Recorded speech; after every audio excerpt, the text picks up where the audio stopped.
সবাইকে future fit একাডেমিতে স্বাগত জানাচ্ছি। আমি আজ আপনাদের যে ভিডিওটা দিচ্ছি সেটি খুবই গুরুত্বপূর্ণ। আপনাদের ভালো লাগলে শেয়ার, কমেন্ট, ফলো দিয়ে পাশে থাকবেন।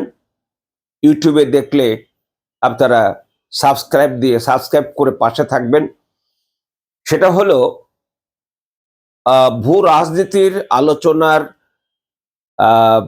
এই 2026 সালে প্রথম যে সবচেয়ে গুরুত্বপূর্ণ কেন্দ্রটা এসছে সেটা হলো 3 জানুয়ারি মার্কিন প্রেসিডেন্ট ডোনাল্ড ট্রাম্পের নির্দেশে মার্কিন বাহিনী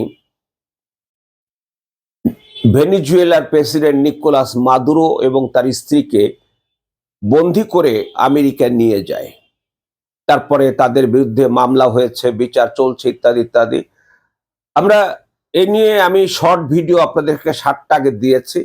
আজকে আমি যে কথাগুলো বলছি সেটা হলো যে ভেনিজুয়েলার উপরে যদি আপনাদের লেখার সুযোগ হয় কোনো জায়গায়, কোনো পরীক্ষায়, তাহলে কিভাবে সাজাবেন সেটা হলো প্রথমে তার জিও পলিটিক্যাল সেটিংসটা দেখাবেন, অর্থাৎ তার ভৌগোলিক অবস্থানটা কি। তার ভৌগোলিক অবস্থানে যান আপনি দেখেন, এই হলো ভেনিজুয়েলা। আমি দক্ষিণ আমেরিকা সবটা আনিনি, কলম্বিয়া এটা এনেছি। এই যে ভেনিজুয়েলা অর্থাৎ দক্ষিণ আমেরিকার সর্বদক্ষিণে তার ভৌগোলিক অবস্থান রয়েছে। তার সীমা 9,16,445 বর্গ কিলোমিটার এবং তার সীমানা অর্থাৎ তার চারিদিকে কি কি জায়গা রয়েছে, কোন কোন কারা রয়েছে। পশ্চিমে কলম্বিয়া, অর্থাৎ এই যে পশ্চিমে কলম্বিয়া, তারপরে হচ্ছে হলো দক্ষিণে ব্রাজিল, এই যে নিচেরটা হলো ব্রাজিল, এই জায়গাটা ব্রাজিল সবচেয়ে বড় ব্রাজিল। তারপরে হলো রয়েছে পূর্বে গায়না, অর্থাৎ পূর্বে এই জায়গাটা হচ্ছে গায়না। তারপরে হলো আমরা যদি দেখি যে উত্তরে আপনার উপকূলে ক্যারিবীয় অঞ্চল, অর্থাৎ এই জায়গা দিয়ে হচ্ছে তার ক্যারিবীয় অঞ্চল এবং আটলান্টিক মহাসাগর।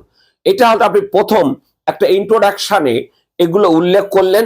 দ্বিতীয়ত হলো আপনি আসবেন জিওগ্রাফিক্যাল ইম্পর্টেন্সি, অর্থাৎ ভেনিজুয়েলার ভূ রাজনীতির গুরুত্বটা কোথায়। সেই গুরুত্বতে যখন যাবেন তখন তার মিনারেল রিসোর্সেস, প্রাকৃতিক সম্পদ, সে প্রাকৃতিক সম্পদ যেমন তেল, তার ধারণা করাচ্ছে যে সারা পৃথিবীতে সবচেয়ে বেশি অপরিশোধিত তেল প্রায় 303 বিলিয়ন ব্যারেল সেখানে মজুদ রয়েছে, যেটার প্রতি আমেরিকার আকর্ষণ ছিল অনেক বেশি। পাশাপাশি 1999 সালে সমাজতান্ত্রিক নেতা হুগো চ্যাভেজ ক্ষমতা আসার আগে আমেরিকা ভেনিজুয়েলা থেকে প্রচুর তেল নিত, কিন্তু হুগো চ্যাভেজ আসার পরে হুগো চ্যাভেজ আমেরিকার শত্রু চীন, রাশিয়া, ইরান এদের সাথে ঘনিষ্ঠ বন্ধুত্ব করেছিল, যেটা আমেরিকা পছন্দ করেনি। তার প্রতিশোধ তারা 2026 সালে এসে এভাবে নিল এবং অলরেডি আমেরিকা ভেনিজুয়েলার তেলের যে টোটাল অফিস সেটা আমেরিকার হাতে চলে গেছে। এখন ভেনিজুয়েলার তেল ভারতও কিনবে, অন্য যে কেউ কিনবে আমেরিকার কাছ থেকে। অর্থাৎ ভেনিজুয়েলা বলতে গেলে এখন আমেরিকার একটা রাজ্য বা করদ রাজ্যে পরিণত হয়েছে। তার সার্বভৌমত্ব বলতে কি বিষয়টি, সেটি আমেরিকার হাতে চলে গেছে। তাহলে যা দাঁড়ালো, এই মিনারেল রিসোর্সের কারণে তার ন্যাচারাল গ্যাস, তার স্বর্ণ, তার লোহা, তারপর তার এছাড়া এই যে নিকেল, অ্যালুমিনিয়াম, কয়লা, হীরা, ফসফেট ইত্যাদি রয়েছে, এগুলো তার গুরুত্ব বাড়িয়েছে। তৃতীয়ত আপনারা যেটা দেখবেন জিওপলিটিক্যাল কনফ্লিক্ট, অর্থাৎ ভূ রাজনৈতিক যে দ্বন্দ্ব, সেই দ্বন্দ্বটা আমি বলছিলাম যে সমাজতান্ত্রিক হুগো চ্যাভেজ 1999 সালে নির্বাচিত হওয়ার পর এই ভূ রাজনৈতিক দ্বন্দ্বটা তাদের ভিতরে শুরু হয়। এই সময় হুগো চ্যাভেজ যে সমাজতান্ত্রিক চীনের সাথে তার যে অর্থনৈতিক সম্পর্ক গড়ে তুলতে চেয়েছে, এটাকে আন্তর্জাতিক রাজনীতিতে বলা হয়েছে আপনার পেট্রো সোশ্যালিজম। আমরা বলি পেট্রো ডলার, পেট্রো ক্যাপিটালিজম, এটা বলা হলো পেট্রো সোশ্যালিজম। অর্থাৎ আমার মানে তেল বিক্রি করা হবে সমাজতান্ত্রিক দেশের সাথে, পুঁজিবাদের দেশের সাথে না। সেজন্য এটা হলো পুঁজিবাদের পরিবর্তে সমাজতান্ত্রিক চীনের সাথে তার যে বিনিয়োগ, চীনের বিনিয়োগ ভেনিজুয়েলা চীনের জ্বালানি ভিত্তিক চুক্তির মাধ্যমে বিনিয়োগ রয়েছে প্রায় $100 বিলিয়ন। এরপর আমরা ভেনিজুয়েলার যেটা যাব সেটা হলো নিকোলাস মাদুরো কখন ক্ষমতায় আসে। 5 মার্চ 2013 হুগো চ্যাভেজ মারা গেলে নিকোলাস মাদুরো প্রেসিডেন্ট নির্বাচিত হন, নিযুক্ত হন। মাদুরোকে গ্রেপ্তার করা হয়, সেটা বলেছি। এরপরে হলো reasons for the arrest of Nicolas Maduro, অর্থাৎ মাদুরোকে গ্রেপ্তারের কারণ কি? ভেনেজুয়েলা তেল সম্পদ সহ অন্যান্য প্রাকৃতিক সম্পদের উপর কর্তৃত্ব প্রতিষ্ঠা করা।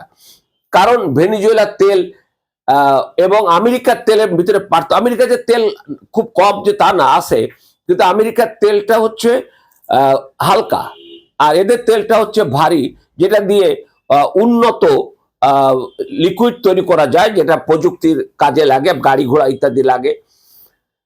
তারপরে হলো মাদুরোস ট্রায়াল, অর্থাৎ মাদুরোর বিরুদ্ধে গ্রেপ্তার করে বিচার করা হচ্ছে। তারা বিরুদ্ধে অভিযোগটা কি? মাদক সন্ত্রাস, আমেরিকায় কোকেন রপ্তানি এবং রাষ্ট্রীয় সন্ত্রাসের অভিযোগ। এখানে ভেনেজুয়েলায় যে মাদক উৎপাদন হয় সেটা কিন্তু আমেরিকায় যায় না, সেটা যায় হলো ইউরোপে।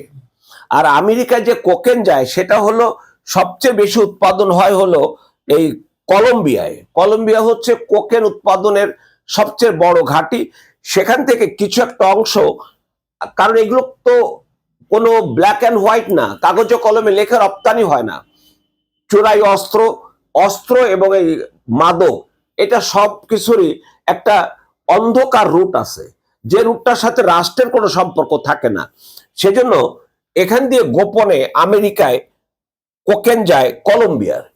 আর আমেরিকায় সবচেয়ে যে মাদকটা আমেরিকার তরুণ এবং আমেরিকার সমাজের জন্য বড়ই ভয়ঙ্কর এবং অসংখ্য মানুষের মৃত্যু পর্যন্ত ঘটায়, সেটা হল ফেন্টালিন। এই ফেন্টালিনটা যায় হলো চীন থেকে।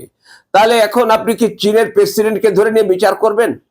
তাহলে দাঁড়াচ্ছে আপনি কি কলম্বিয়ার প্রেসিডেন্টকে নিয়ে বিচার করবেন? তাহলে মাদক কিভাবে নিয়ন্ত্রণ করা যায় সেই বিষয়টি আলাদা। এই হলো আমাদের বিষয়। তারপর হচ্ছে অভিযোগ সত্য মিথ্যা কিনা এখানে আমি বলে দিলাম, সেটা দেখে নেবেন আপনারা। আশা করি আপনারা এই জিনিসটা যদি বুঝে থাকেন। আর এখানে আমি ওইটার উপরে কতগুলো প্রশ্ন দিয়ে দিয়েছি, এগুলো একটু পড়ে নেবেন। তো ভালো থাকবেন আপনারা, দুটো ভিডিওই দেখবেন। আর পরবর্তী ভিডিও যাবে, অন্যান্য সাবজেক্টের ভিডিও যাচ্ছে। সবাইকে ধন্যবাদ।